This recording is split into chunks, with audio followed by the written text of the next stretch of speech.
Today we're looking at a patient who is a 72-year-old white male who currently lives at home with his wife.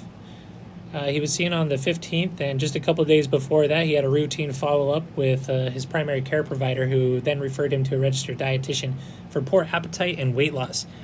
The patient has active diagnoses and conditions consisting of diabetes mellitus type 2 with nephropathy, heart disease, chronic atrial fibrillation, orthopnea, and he has an implanted cardioverter defibrillator.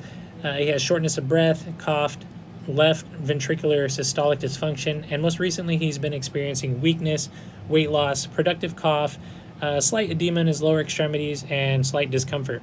His current medications consist of Ambien at bedtime as needed, Coumadin once in the morning, Diavan once a day, Lantus subcutaneous injections in the morning and before bed, furosemide once a day, metformin twice a day, Toprol XL once a day, Flovent with a metered dose inhaler twice a day, albuterol 2 puffs as needed up to every 4 hours. His history is that he's been living at home with his wife, but he does get assistance from his daughter, who's a registered nurse and lives nearby. Over the past 10 years, he's been routinely visiting his primary care provider for his chronic conditions, as well as seeing a cardiologist every 6 months for his pacemaker. He was admitted to the hospital for 1 week about 3 weeks ago due to pneumonia, and he currently receives physical therapy and occupational therapy at home for respiratory rehabilitation and strength. He does require a walker, cane for ambulation, as well as a shower chair in the shower. He's been on chronic Coumadin therapy and has no known allergies. The patient did state that his appetite has been off since admission to the hospital, which would indicate that his appetite was otherwise normal.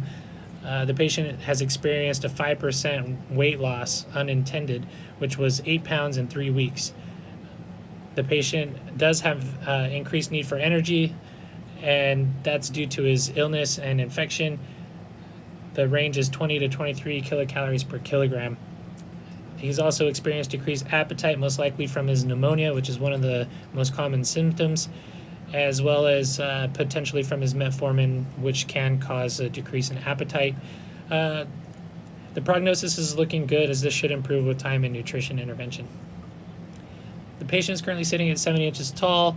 Weight is 152 pounds, a BMI of 21.8, which is at the lower end of normal. His usual body weight is 160 pounds. His vitals are all within normal limits. His glucose was 130, so it was high. His electrolytes, sodium and potassium, were at the lower end of normal. Creatinine and BUN were both high, and his physical exam shows that he's experiencing symptoms related to his chronic illness, which are wheezing, labored breathing, murmur, and edema. All other findings were normal, and he currently has no signs of deficiency.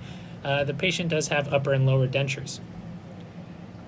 The patient also is at risk for malnutrition due to an MST score of 4. His Coumadin therapy is being considered due to possible drug-food interactions, and he's experiencing limited mobility and states only being able to walk 2 to 3 yards before needing a break. All his physical activities getting in a day is revolving around his physical therapy and occupational therapy. The calculated energy needs for him are about 1,400 to 1,600 kilocalories, and he has a decreased protein need due to his diabetic nephropathy, which is based on his ideal body weight, which would be 56 kilograms to 79 kilograms, meaning he needs protein about 46 grams to 87 grams to relieve any stress on his kidneys. He does have increased fluid needs due to the same reason, which the recommended amount is 3 to 4 liters per day versus the normal 2 liters per day. He currently has no diet history noted. His nutrition diagnosis is unintended weight loss related to decreased ability to consume sufficient energy, as evidenced by weight loss of 5% in 3 weeks, loss of appetite, and increased caloric needs from infection.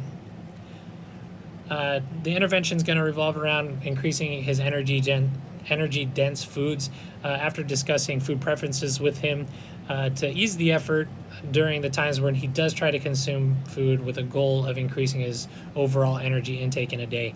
The patient will be counseled and educated about energy-dense foods, limiting protein and meal timing to overcome barriers that do decrease his appetite, ultimately to increase his body weight and motivation while limiting stress to his kidneys. At our follow-up, we do want to monitor and evaluate any changes in his health, the type and amount of food he's been consuming, as well as the amount of water and any changes in appetite and weight. Thank you.